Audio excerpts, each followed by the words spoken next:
Hello friend, જય Shri Krishna. Geeta's cooking કોર્નરમાં તમારું સ્વાગત છે. તો ચાલો આજે આપણે પરફેક્ટ માપ સાથે મોહનથાળ બનાવીશું. તો આ મોહનથાળ એકદમ દાણેદાર અને મોંમાં મૂકતા ઓગળી જાય તેવો પોચો બનાવીશું. તો ચાલો આ ટેસ્ટી એવો મોહનથાળની રેસીપી શરૂ કરીએ. જો મારી રેસીપી ગમે તો લાઈક, શેર અને સબસ્ક્રાઈબ જરૂરથી કરજો. ચાલો આજે આપણે એકદમ સરસ દાણેદાર એવો પોચો મોહનથાળ બનાવવાનો છે.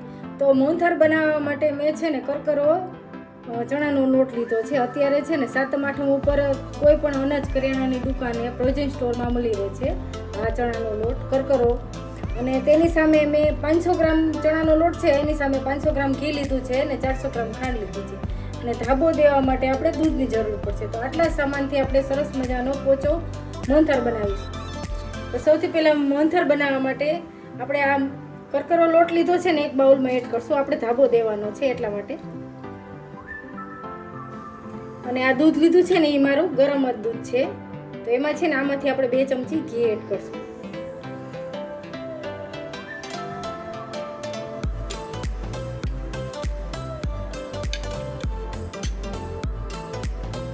અને આની અંદર એડ કરતા જશું.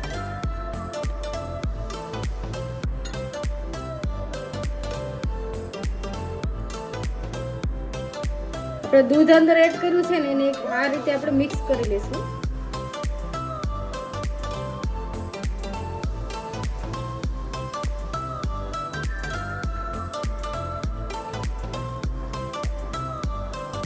હંમેશા તમે મોહનથાળ બનાવો કે પછી મગજની લાડુળી બનાવો તો આ રીતે ધાબો દેવો જરૂરી છે, તો જ તમારો મોહનથાળ કણીદાર થાય.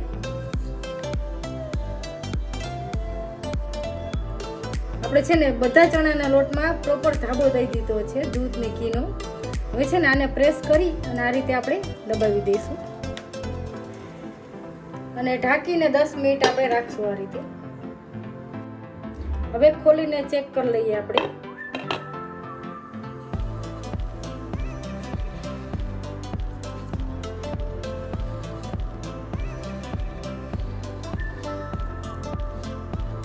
આ ધાબો દીધેલો લોટ છે ને એને આપણે ચારવાનો છે. હવે છે ને આપણે ધાબો દીધેલો છે ને ચણાનો લોટ એને આપણે ચારવાનો છે. તો એના માટે એક બાઉલ લીધું છે અને એક ચાયણી લીધી છે. તો મોટા કાણાવાળી મેં ચાયણી લીધી છે. તો એમાં છે ને આ લોટ એડ કરતા જશું અને ચારી લઈશું.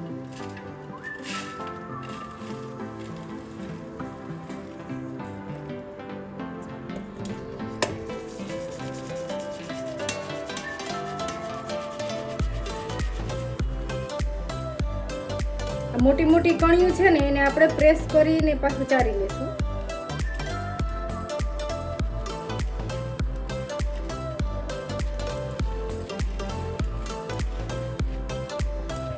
આપણે છે ને મોહનથાળ બનાવવા માટે ધાબો દઈ અને લોટને આપણે સરસ મજાનો ચારી લીધો છે ધાબો દઈને પછી. તો આ લોટમાંથી આપણે મોહનથાળ બનાવીશું. હવે છે ને મોહનથાળ બનાવવા માટે એક કઢાઈ લઈશું અને એમાં ઘી એડ કરી દઈશું આપણે. તો અત્યારે છે ને હું અડધું જ ઘી એડ કરું છું, જરૂર પડે એમ એડ કરતી જઈશ. આપણું છે ને ઘી મેલ્ટ થઈ ગયું છે. તો હવે આ લોટ છે ને એ અંદર એડ કરી દઈએ આપણે.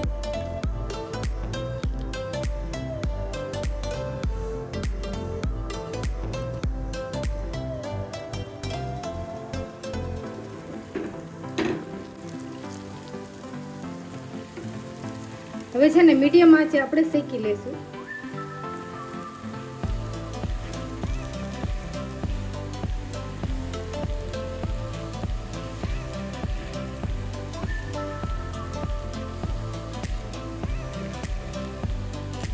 તો અત્યારે છે ને ઘી ઓછું લાગે છે તો આપણે આ બચાવ્યું છે ને એ પણ ઘી એડ કરી દઈશું અંદર.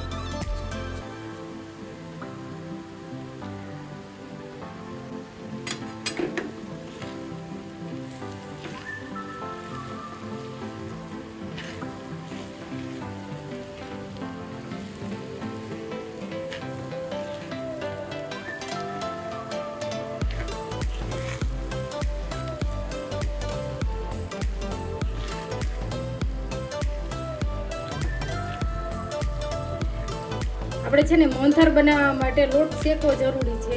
તો આપણે છે ને 15 મિનિટ સુધી ધીમી આંચ ઉપર લોટને બ્રાઉન થાય ને ત્યાં સુધી આપણે શેકી લઈશું.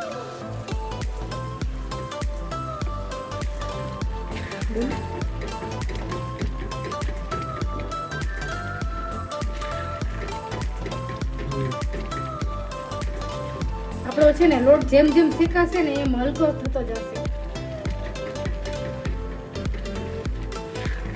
અત્યારે છે ને 5 મિનિટ થઈ છે. હજી આપણે 5 થી 10 મિનિટ શેકાવા દઈશું મીડિયમ આંચે.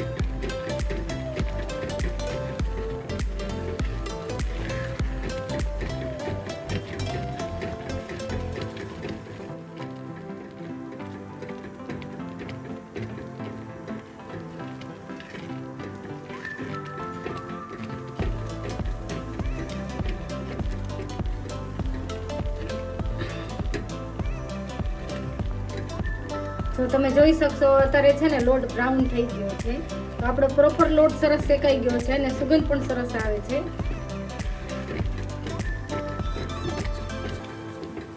તો આ સ્ટેજ ઉપર તમે માવો એડ કરી શકો, દૂધની મલાઈ એડ કરી શકો. તો હું છે ને અત્યારે મેં થોડું દૂધ લીધું છે અને ઉપરની જે મલાઈ આવે ને તે પણ લીધું છે.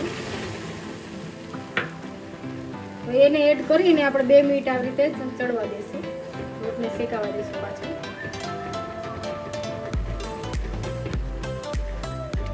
આપણે છે ને દૂધ એડ કર્યા પછી જો તરત જ કલર પણ ચેન્જ થઈ ગયો છે અને લોટ આપણો સરસ શેકાઈ ગયો છે. તો હવે છે ને આપણે ગેસ બંધ કરીશું. એક વાતનું ખાસ ધ્યાન રાખવાનું કે જ્યારે તમે મલાઈ એડ કરો કે માવો એડ કરો કે દૂધ એડ કરો ત્યારે છે ને લોટ પ્રોપર સરસ શેકાઈ જાય પછી જ આપણે એડ કરવાનું. હવે છે ને આપણે ગેસ બંધ કરીને સાઈડ ઉપર રાખી દઈશું. આપણે છે ને મોહનથાળ બનાવવા માટે ચાસણી બનાવવાની છે. તો એના માટે છે ને આ ખાંડ રહે ને એ આપણે એક પેનમાં એડ કરી દઈશું અને આપણે ખાંડ લીધું છે ને એનું અડધું આપણે પાણી એડ કરશું.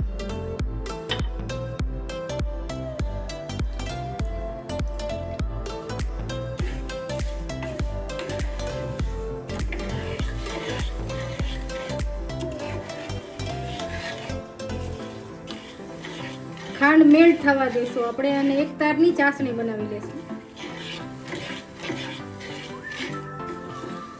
આપણી ચાસણી ચડે છે ત્યાં સુધીમાં આપણે થાળીમાં આપણે ઘી ગ્રીસ કરી લઈશું કારણ કે આપણે આમાં મોહનથાળ પાથરવાનો છે ને એટલે.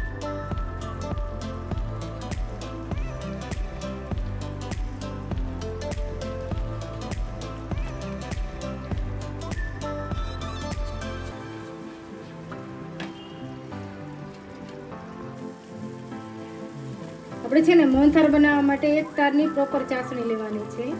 તો હવે છે ને ચાસણી આપણે ચેક કરી લઈએ.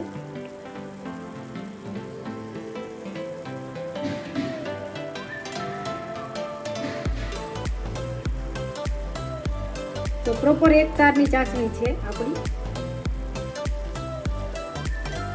તો થોડો આપણે એલચી પાવડર એડ કરશું.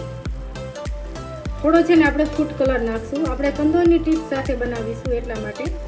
મેં આ પહેલા કેસરનો બનાવીને વિડીયો મારી ચેનલ ઉપર અપલોડ કરેલો જ છે. આપણે છે ને મોહનથાળ માટેનું મિશ્રણ છે ને એમાં આપણી ચાસણી તૈયાર છે ને એને એડ કરી દઈએ.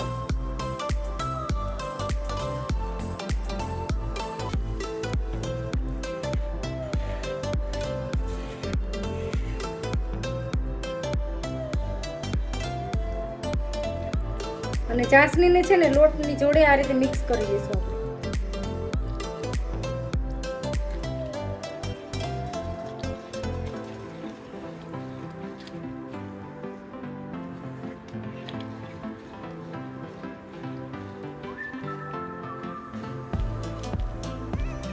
આ મિશ્રણને છે ને આપણે થાળી ગ્રીસ કરેલી છે ને એમાં એડ કરી દઈશું.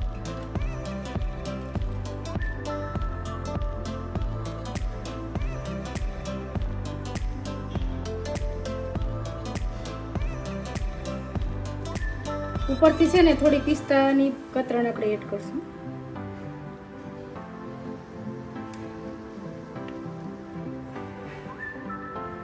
અને થોડી બદામ એડ કરશું.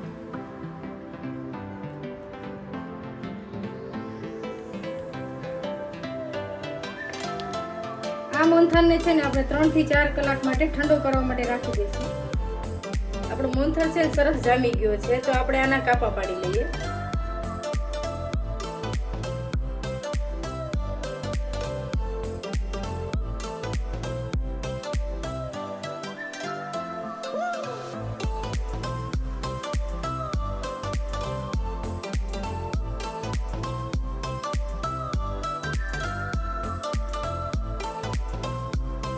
આ મોહનથાળને છે ને આપણે એક પીસ બહાર કાઢી લઈએ.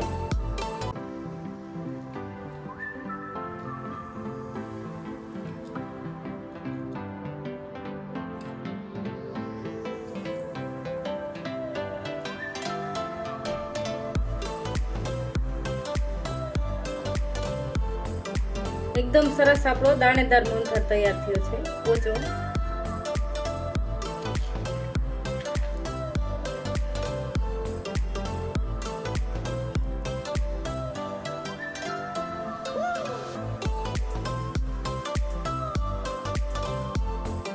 આપણો મોહનથાળ છે ને એકદમ સરસ પોચો અને ટેસ્ટી બન્યો છે. જો મારા મોહનથાળની રેસીપી ગમે તો લાઈક, શેર અને સબસ્ક્રાઇબ જરૂરથી કરજો અને મને કમેન્ટ કરીને કહેજો કે મારા મોહનથાળની રેસીપી